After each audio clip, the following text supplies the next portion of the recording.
third on point is on CAA. The Ministry of Home Affairs has notified the Citizenship Amendment Act rules on March 11th, paving the way for the law's implementation across the country. This is a significant development that has taken place, and it has been done right before the Lok Sabha elections. Right before the Lok Sabha election. And on this, I am joined by Brijesh Pandey, my input editor, and I'll straight away take a comment on this from Brijesh. Brijesh, right before the Lok Sabha election, this has happened right before Lok Sabha election, you have CAA rules notified, and people say that the rules of CAA have to be read alongside NRC. Am I correct? Well, yes, you are correct, Karthik. And I think, one of the key factor of the CAA is that it's also part of the 2019 electoral manifesto of Prime Minister Narendra Modi. And, as we were discussing at 6 o'clock when the news broke, this is going to be pitched as one of the subtext of Prime Minister's Modi ki guarantee scheme, which is being articulated by the Bharatiya Janata Party, saying that BJP is a party which fulfills its promises made to the electorate, made to their voters, and this is exactly what they are doing right now. I think, post CAA, it has given a further fillip to the popularity of the BJP, which was riding anyway high post the construction of Ram Temple. And as, you look at the strategy of the way, the Prime Minister Modi is going about, the BJP is going about, by getting in as many allies as possible, by formulating and making sure that they can win that one extra seat, which can take them a bit closer to 370 and help the NDA to cross 400. The same way, this particular announcement, the notification will 101% will provide a fillip to the Bharatiya Janata Party's electoral prospect. And on expected lines, a lot of chatter has started coming in from the opposition parties. But then, when the Prime Minister does this, I don't think it's going to stay that way. A lot of sensitive areas, Section 144 has been implemented. A lot of bites have come on this. Let me play out quickly two very important bites on this.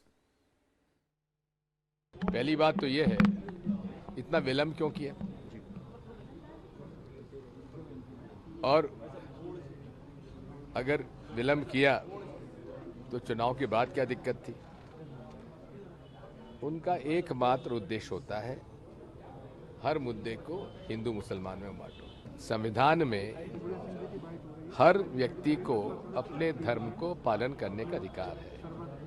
इसलिए अगर किसी कानून में धर्म के आधार पर यह तय किया जाएगा कि कौन नागरिक बन सकता है, कौन नहीं बन सकता है, मेरे मत में ये भारतीय संविधान के खिलाफ। देखिए, राजनीतिक दृष्टि से देखने वालों के अपनी अपनी नजरिया है, इसमें मैं कुछ नहीं कहूंगा, पर देश के हित में क्या बेहतर हो सकता है, सरकार हमेशा सोचती है और कोशिश करती है कि देश के हित में ऐसे फैसले जिसके माध्यम से जनता को लाभ हो, ये सुनिश्चित करती है।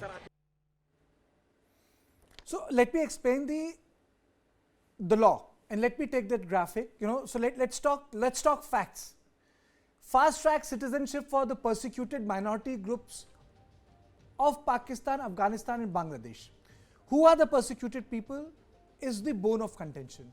6 minority groups identified are Hindus, Jains, Sikhs, Buddhists, Christians, and Parsis. They are being considered the persecuted group. It does not include Islam. That is why the bone of contention does not include Muslims. Changes the definition of illegal migrants. Now, a lot of people are saying that this is religion specific. Government says that you already have a Islamic Pakistan, you already have a Islamic Afghanistan, you already have a Islamic Bangladesh.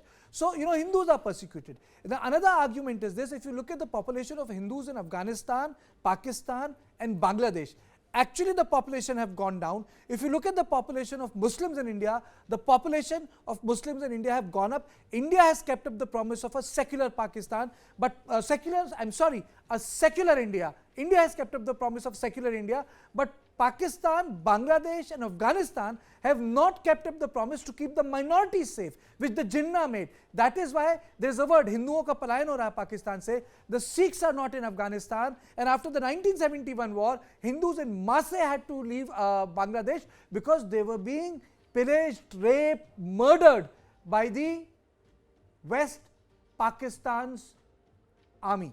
Vijesh.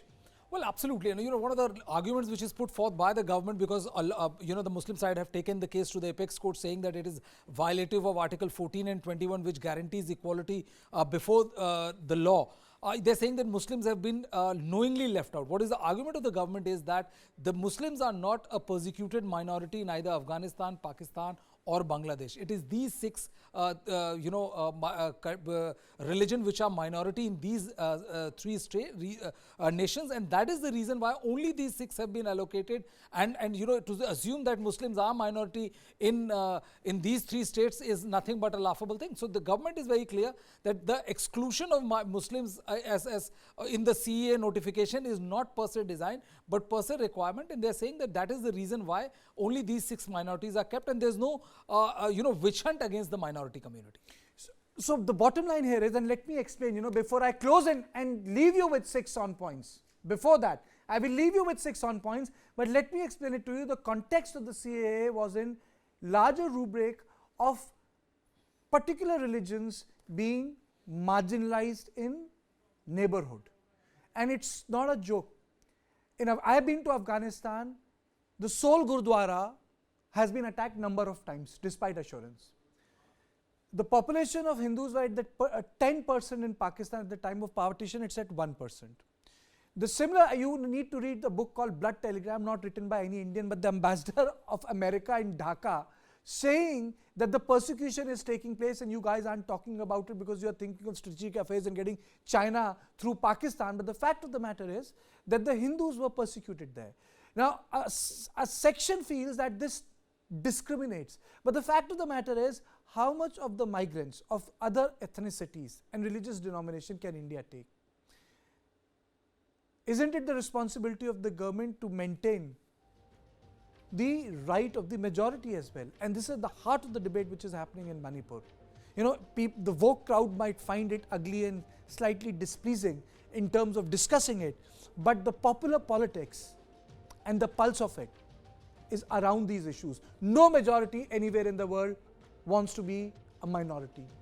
No nationality in the world wants to be reduced to an ethnicity. And if it happens, there is bloodshed. And at the heart of it lies this redressal mechanism called CEA.